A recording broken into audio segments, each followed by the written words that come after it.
Hello there, beautiful dear soul ones. This is part 4 of the Dark Night of the Soul series.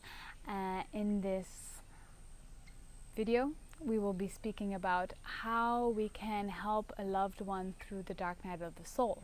I'll share some tips and some other stuff about that. Okay?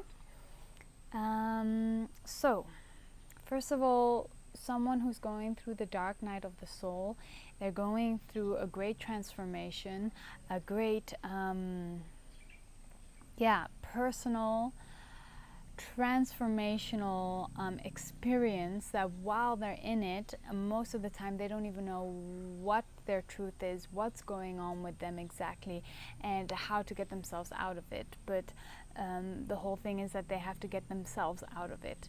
And as much as we want to help someone, there's only so much we can do, especially for those of you out there who are healers or empaths, or it's your husband or your brother or your sister, someone who's very, very close to you.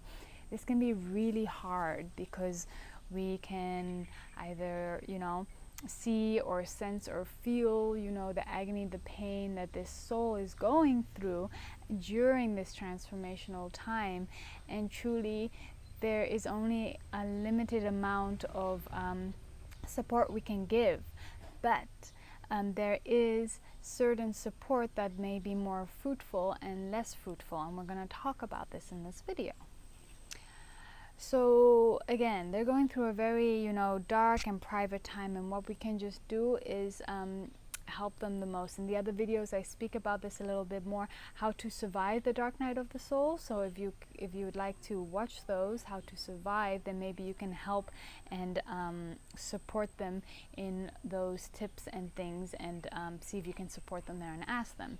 And what we talked about was, for example, just making sure that they have food, whether we are cooking meals for them and bringing some meals by, doing their weekly shopping, or just making sure that there is food available, right? And not giving them pressure or telling them how to eat, or they should eat or they shouldn't eat. Just making sure that there's food there, just quietly in the background. That's really helpful and beneficial. And just being available, like you could call them once a day or go by once a day or every second day, but really check in what they want, if that's okay or not, if that's fruitful or not, and then back off if it's not. But being available for them, and sometimes just in silence, just being there. Don't tell them what to do or what they shouldn't do or what's right or wrong. Just being a little bit of light in their darkness, just bringing some positive energy, could be nice. And it could also, maybe that's not what they want and they just need to get away and just be fully in their darkness. So you really have to feel into that, and remember, the people who are going through the dark night of the soul, they're not in the right mind, so they don't know what they do or what they say so much. They're not at the best position to make big decisions for themselves. So it is really fruitful if they're wanting to do something erratic, like, oh, I'm going to go to Antarctica and do a 1-month hike in the middle of the Icelands over there, or something like this. Then yeah, I think you should really step in and be fierce and say, no, you don't. You just stay in your cave right now, right? So watch out, they're not doing any erratic decisions until their mind has come back to them. And so we can, be a guardian to them, from a distance, and that would be very helpful. Another thing that is very helpful is just to give them a lot of love, compassion, and understanding. So in our private meditations, when we're not around them, we can just send them love, compassion, understanding, and just send them that. Please try not to send them any worry or anything like this. I do have a video about worry as well. You can look at that. don't send them anxiety, worry, because that's bringing their energy down. You want to uplift their energy, so send them love, send them protection, send them all these things. If we're here worrying about them, we're bringing our energy field down, and we're sending negative energy towards their already pretty, intense experience that they're having, and it's not really fruitful for anyone at the end of the day. So we can send love, right? Sometimes we're just not allowed, or we can't be around them, which can be very painful for us, but we have to think what's best for this person. It's not about us. They're going through the change. What do they need, right? And what they fully need is to let go and surrender, and sometimes they can't let go and surrender and be a puddle of mud on the floor unless they're alone and they don't want someone to be there to witness it or judge it or whatsoever. So sometimes being the most helpful is just stepping away and giving them the space to do it. And then the biggest thing we can do when we're helping someone through this phase, or trying to help someone, or being supportive to someone, is don't take it personally. Just because they can't talk to you, they're not sharing with you, they might even be mean to you, so they will be ungrateful. You bring them food every week and they're just like blah blah blah blah blah, and they're mean and they're ungrateful and they don't say thank you and all of these things. Don't take it personally. Really, really important. Don't take it personally. It's nothing got to do with you. They didn't stop calling you, they didn't stop loving you, they didn't, they don't dislike you, any of these things. They're going through something so personal, just so narrow-minded within themselves that they can't see the bigger picture, and they can't see how they're acting or reacting to others.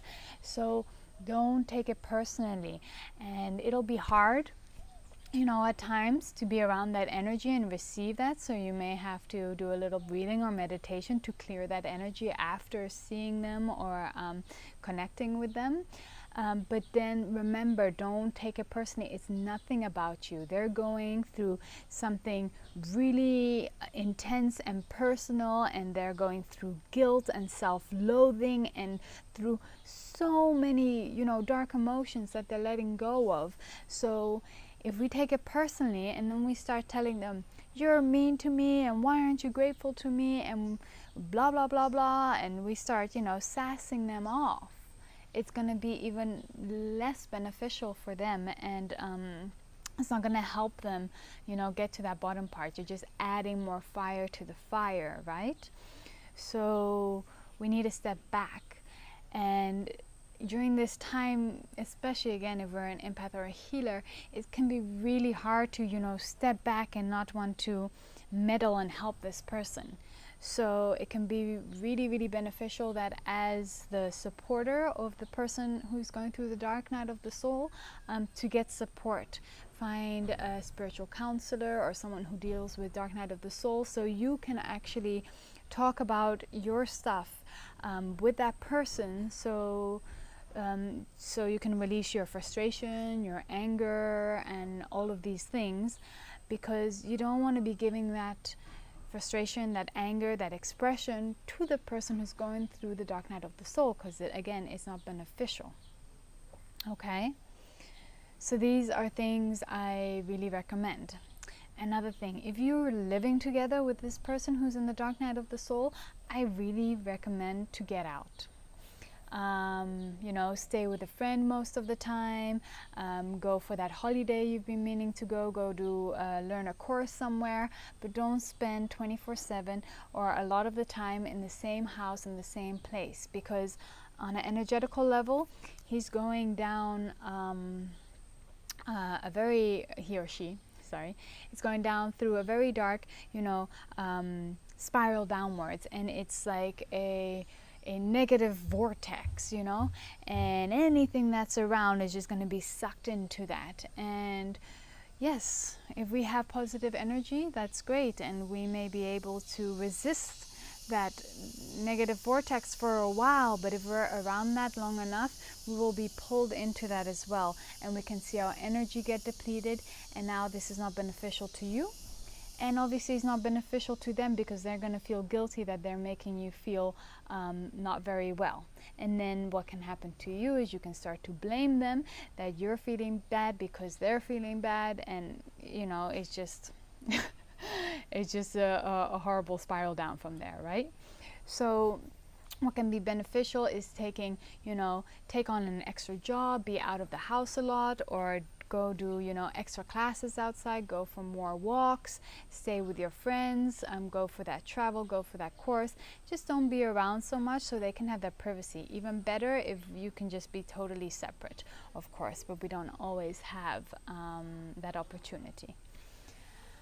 So I really recommend that. And then just making sure that you're very conscious of your energy after connecting with someone who's in the dark night of the soul, you know, just clearing your energy, and before connecting with them, just strengthening, breathing, meditating, upping your energy field, so that it doesn't affect you so much, okay? Because it's going to be really not beneficial for anybody if he's going down the dark hole and then you're going down this dark hole because you want to help this person and feel guilt, and then it you know, all around it's just going to drag this process on longer and longer.